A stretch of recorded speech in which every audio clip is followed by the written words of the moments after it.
Chrissy is on the line here in our hometown of Nashville. Chrissy, you're on the Ken Coleman Show. Hey, Ken, thanks for taking my call. I really appreciate it. Sure. How can I help today? Well, I'm not really sure. So here's my super quick spiel. I know my sweet spot. I love your show, and I've listened to it a lot, and there's definitely no question what my passion is. I've had it since childhood. Mm-hmm. I've never pursued it wholeheartedly because it wasn't practical. I'm very logical minded. I go for what makes the money, what makes the most sense, what gives me the benefits for myself, my family. So I've worked very, very hard my whole life. I've been working since I was 13. I'm 32 now. I work 2 jobs, and I'm really burned out. Mm-hmm. But I have a kind of like this 10-year plan in mind. In 10 years, I can retire from one of the jobs. I can get my 20-year letter. I can't collect, but I'm okay because we're debt-free. Mm-hmm. I'm not super worried about that immediately. But I can stop doing that, officially retire, and then I'd like to just stop the job I'm in now at the same time because, honestly, I would love to just quit today, but I can't. I can't stop my job. So my question is, regardless of how I plan this out, even in 10 years, I know that my income will be lowered because pursuing my dream job is not necessarily going to make a lot of money, at least not on the front end.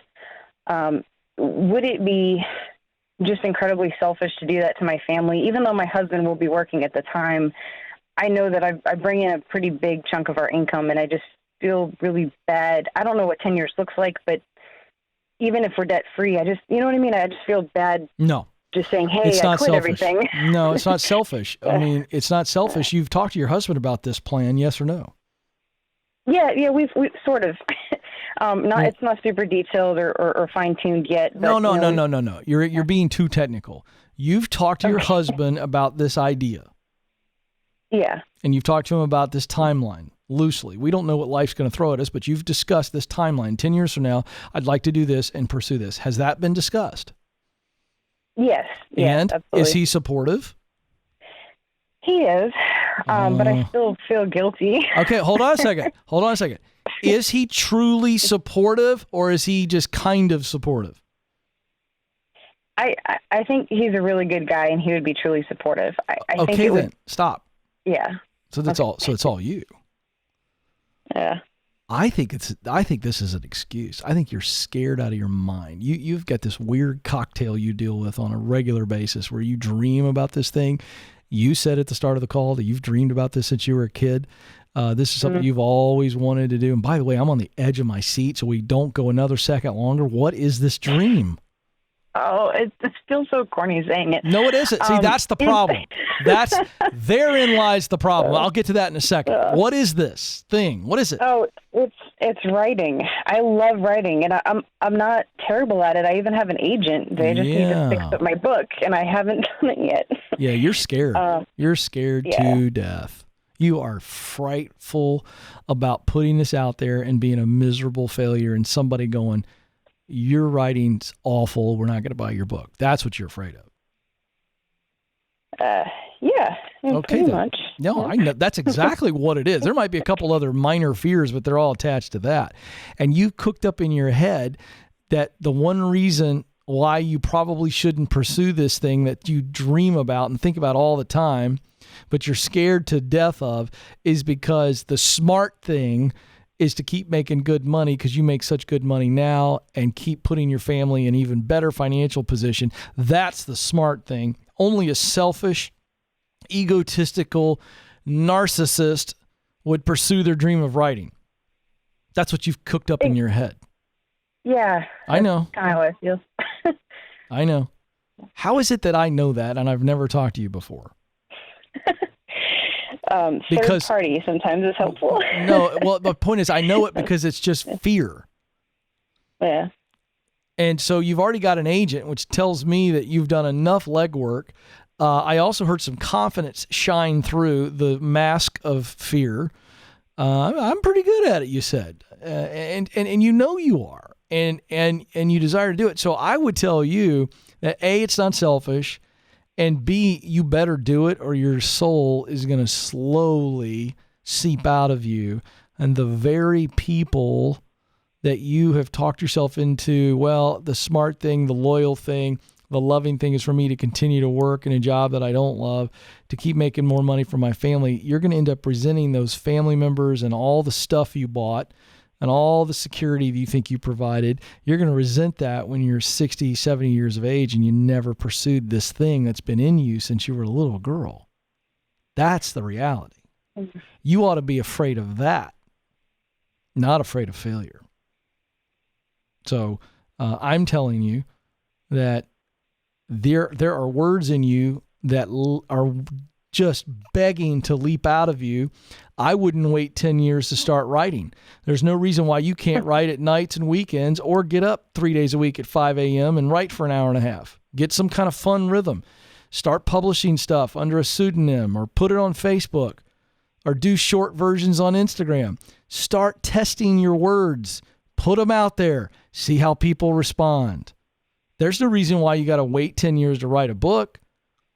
If you got a great book and you write a great book now, it might get published a year and a half, 2 years from now, 3 years from now, 4 years from now, and brings in extra money and gets your confidence up and does all these things, and you're doing it full time before the 10 years is up.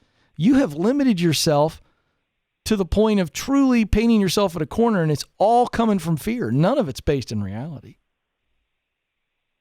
So, Chrissy, I think you know what you need to do, don't you? Yeah. I got four words for you. I try to give every caller a to-do at the end of a call. I got 4 words for you. This might be, Madison and Joe, the shortest homework assignment I've ever given on the show. Chrissy, are you ready for it? Oh, yeah. Start writing.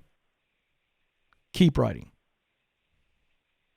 Those are your 4 words. That's your homework stuff. Start writing today. Start writing. Keep writing. It's very simple. I mean, if I look back on my journey, I think this would be the advice I'd give me when I got down early on. Start broadcasting. Keep broadcasting.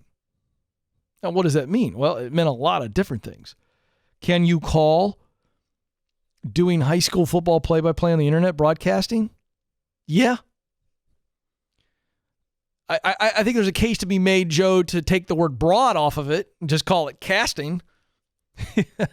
The stuff I did in the early days could not be called broadcasting if you really take it to the technicality of the word.